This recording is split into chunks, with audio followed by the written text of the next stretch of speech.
ಎಲ್ಲರಿಗೆ ನಮಸ್ಕಾರ. ಕಳೆದ ವಾರ ಉಡುಪಿನಲ್ಲಿ ಒಂದು ಪ್ಯಾರಾಮೆಡಿಕಲ್ ಕಾಲೇಜ್ನಲ್ಲಿ ಒಂದು ಇನ್ಸಿಡೆಂಟ್ ಬಗ್ಗೆ ತಮ್ಮೆಲ್ಲರಿಗೆ ಗಮನಕ್ಕೆ ಬಂದಿರ್ಬೋದು. ಮಾಧ್ಯಮ ಮಿತ್ರರು ಮತ್ತು ಸಾಮಾಜಿಕ ಜಾಲತಾಣದಲ್ಲಿ ಕೂಡ ಅದನ್ನು ವ್ಯಾಪಕವಾಗಿ ಕವರೇಜ್ ಸಿಕ್ಕಿದೆ. ಆ ಇನ್ಸಿಡೆಂಟ್ ಸಂಬಂಧಪಟ್ಟಂತೆ ಒಂದಷ್ಟು ಮಾಹಿತಿಗಳು ಸೋಷಿಯಲ್ ಮೀಡಿಯಾನಲ್ಲಿ ಶೇರ್ ಆಗ್ತದೆ.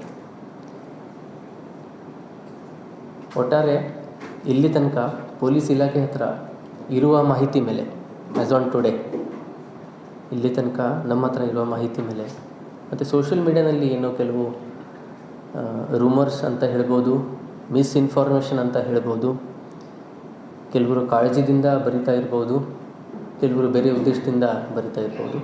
ಒಂದಷ್ಟು ಈ ವಿಷಯಕ್ಕೆ ಸಂಬಂಧಪಟ್ಟಂತೆ ಒಂದಷ್ಟು ಬೇರೆ ಬೇರೆ ಫ್ಯಾಕ್ಟ್ಸ್ನ ಶೇರ್ ಮಾಡ್ತಾ ಇದ್ದಾರೆ. ಅದರಲ್ಲಿ ನಮ್ಮಲ್ಲಿ ಇರುವಂಥ ಮಾಹಿತಿ ಮೇಲೆಗೆ ಒಂದಷ್ಟು ವಿಚಾರಗಳನ್ನು ಈಗ ತಮ್ಮೆಲ್ಲರ ಮುಂದೆ ಕ್ಲಾರಿಫಿಕೇಷನ್. ಇದರಲ್ಲಿ ಇನ್ನೊಂದು ಹಿಡನ್ ಕ್ಯಾಮೆರಾ ಇಟ್ಟಿದ್ದು, ಹಿಡನ್ ಕ್ಯಾಮೆರಾ ಮೂಲಕ ಮಾಡಿದ್ದಾರೆ ಅನ್ನುವಂಥದ್ದು ಹೇಳಿದ್ದಾರೆ. ಆ ರೀತಿ ಕೂಡ ಯಾವುದು ಇಲ್ಲಿ ತನಕ ನಮ್ಮ ಗಮನಕ್ಕೆ ಬಂದಿಲ್ಲ. ಸೆಕೆಂಡ್, ಇಂಥ ಸುಮಾರು ವಿಡಿಯೋಗಳು ಮಾಡಿಸ್ಬಿಟ್ಟು ಸರ್ಕ್ಯುಲೇಟ್ ಮಾಡಿ ಬ್ಲ್ಯಾಕ್ ಮೇಲ್ ಮಾಡೋದು ಅಥವಾ ತೊಂದರೆ ಕೊಡೋದು ಒಂದು ಸರ್ಕ್ಯುಲೇಷನ್ ಆಗ್ತಾಯಿದೆ. ಅದಕ್ಕೆ ಸಂಬಂಧಪಟ್ಟಂತೆ ಕೂಡ ಇಲ್ಲಿ ತನಕ ಇಲಾಖೆಗೆ ಯಾವುದು ಮಾಹಿತಿ ಇಲ್ಲ, ನಮ್ಮ ಸೋರ್ಸಸ್ ಮೂಲಕ ಕೂಡ ಎಲ್ಲೂ ಗಮನದಲ್ಲಿ ಬಂದಿಲ್ಲ.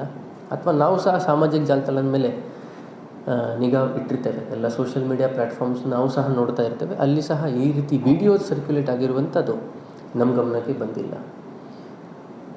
ಕೆಲವರು ಬೇರೆ ಕಡೆ ಆಗಿರುವಂಥ ಘಟನೆಗಳು ಸಂಬಂಧಪಟ್ಟಂತೆ ಅಥವಾ ಬೇರೆ ಬೇರೆ ಸನ್ನಿವೇಶದಲ್ಲಿ ತಗೊಂಡಿರೋ ವಿಡಿಯೋಗಳನ್ನು ಇದಕ್ಕೆ ಲಿಂಕ್ ಮಾಡುವಂಥದ್ದು ನಿನ್ನೆ ನಾವು ನೋಡಿದ್ದೇವೆ.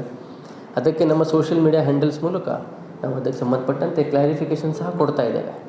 ದಟ್ ಈ ವಿಡಿಯೋಗೂ ಮತ್ತು ಇದಕ್ಕೂ ಸಂಬಂಧ ಇಲ್ಲ, ಬೇರೆ ಕಡೆ ಆಗಿರೋ ವಿಡಿಯೋಗೆ ಬೇರೆ ಒಂದು ವಾಯ್ಸ್ ಎಡಿಟ್ ಮಾಡಿ ಕೊಟ್ಟಿರುವಂಥದ್ದು ಕೂಡ ನಾವು ಗಮನಿಸಿದ್ದೇವೆ. ಸೊ ಅದು ಕೂಡ ಸರಿ ಇಲ್ಲ, ತಪ್ಪು ಇದೆ. ಸಾಮಾಜಿಕ ಜಾಲತಾಣದಲ್ಲಿ ವೆರಿಫಿಕೇಷನ್ ಮಾಡದೆ, ಯಾವುದೇ ಸತ್ಯಾಂಶಗಳು ತಿಳ್ಕೊಳ್ದೆ ಸುಮ್ಮನೆ ಮಾಹಿತಿ ಸರ್ಕ್ಯುಲೇಟ್ ಮಾಡಿರೋದ್ರಿಂದ ಜನರ ಮನಸ್ಸಿನಲ್ಲಿ ಗೊಂದಲ ಸೃಷ್ಟಿಯಾಗ್ತದೆ, ವಿದ್ಯಾರ್ಥಿಗಳ ಮನಸ್ಸಿನಲ್ಲಿ ಗೊಂದಲ ಸೃಷ್ಟಿಯಾಗ್ತದೆ. ಆ ಒಂದು ಉದ್ದೇಶದಿಂದ ಇವೆಲ್ಲ ವಿಚಾರಗಳನ್ನು ಕ್ಲಾರಿಫೈ ಮಾಡಲಿಕ್ಕೆ ಆ್ಯಸ್ ಆನ್ ಟುಡೇ ಇಲ್ಲಿ ತನಕ ನಮ್ಮ ಹತ್ರ ಇರುವ ಮಾಹಿತಿ ಮೇಲೆಗೆ ನಾನು ಈ ಆಸ್ಪೆಕ್ಟ್ಸ್ನ ತಮ್ಮ ಜೊತೆಗೆ ಶೇರ್ ಮಾಡ್ತಾಯಿದ್ದೀನಿ. ಆಗಿರೋದು ವಿಡಿಯೋ ನಮಗೂ ಬಂದಿಲ್ಲ, ನನ್ನ ಮಾಧ್ಯಮ ಮಿತ್ರರಿಗೂ ಆಗಲಿ ಮತ್ತು ಬೇರೆ ಕಡೆ ಎಲ್ಲ ತಿಳ್ಕೊಂಡಿದ್ದೀವಿ. ಆ ವಿಡಿಯೋ ಸಾಮಾಜಿಕ ಜಾಲತಾಣದಲ್ಲಿ ಅಥವಾ ಬೇರೆ ವಾಟ್ಸಪ್, ಫೇಸ್ಬುಕ್ ಅಥವಾ ಬೇರೆ ಯಾವುದೇ ಇನ್ಸ್ಟಾಗ್ರಾಮ್ ಆಗಲಿ ಇದರಲ್ಲಿ ಸರ್ಕ್ಯುಲೇಟ್ ಆಗಿರುವಂಥದ್ದು ನಮ್ಮ ಕಂಡಕ್ಕೆ ಬಂದಿಲ್ಲ. ಯಾರಾದರೂ ಸಿಕ್ಕಿದರೆ ನಮಗೆ ಹೇಳ್ಬೋದು.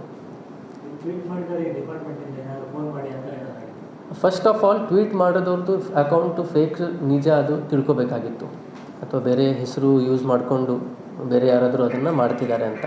ಸೆಕೆಂಡ್, ಗೊತ್ತಾದ ಮೇಲೆ ಸತ್ಯಾಂಶಕ್ಕಿಂತ ಇದು ಏನು ಇಲ್ಲಿ ತನಕ ಬಂದಿರೋ ಮಾಹಿತಿಗಿಂತ ದೂರವಾಗಿರುತ್ತದೆ ಅಂತ ತಿಳಿಸ್ಲಿಕ್ಕೆ ಕಾಂಟ್ಯಾಕ್ಟ್ ಮಾಡಿದ್ದು. ಅದನ್ನು ತೊಂದರೆ ಕೊಡುವಂಥ ಉದ್ದೇಶ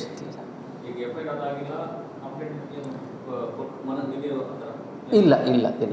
ಅವರು ನಮ್ಮ ಹತ್ರ ಬಂದು ಯಾವುದೇ ಕಂಪ್ಲೇಂಟ್ನೂ ಕೊಡಲಿಲ್ಲ. ನಮ್ಮ ಮೋರ್ ಓವರ್ ಸೋಷಿಯಲ್ ಮೀಡಿಯಾದಿಂದ ಸೋಮೋಟೋ ತಗೊಳ್ಳಿಕ್ಕೆ ಕೂಡ ನಮಗೆ ಯಾವುದು ಈ ಇನ್ಸಿಡೆಂಟ್ ಸಂಬಂಧಪಟ್ಟಂತೆ ಕ್ಲೂಗಳು ಓಪನ್ ಮೀಡಿಯಾ ಪ್ಲ್ಯಾಟ್ಫಾರ್ಮ್ಸ್ನಲ್ಲಿ ಸಿಗ್ತಾ ಇಲ್ಲ. So that we can take a suo motu complaint of it. ಕೆಲವು ಸಂದರ್ಭಗಳಲ್ಲಿ ನಾವು ಸಾಮಾಜಿಕ ಹಿತಾಸಕ್ತಿ ನೋಡಿಕೊಂಡು ಸೋಮೋಟೋ ಕಂಪ್ಲೇಂಟ್ಸ್ ತಗೊಳ್ತೇವೆ. ಇದರಲ್ಲಿ ಅಂಥದ್ದು ನಮಗೆ ಕಂಡು ಬಂದಿಲ್ಲ, ಅದರಲ್ಲಿ ಸಿಗ್ತಾ ಇಲ್ಲ.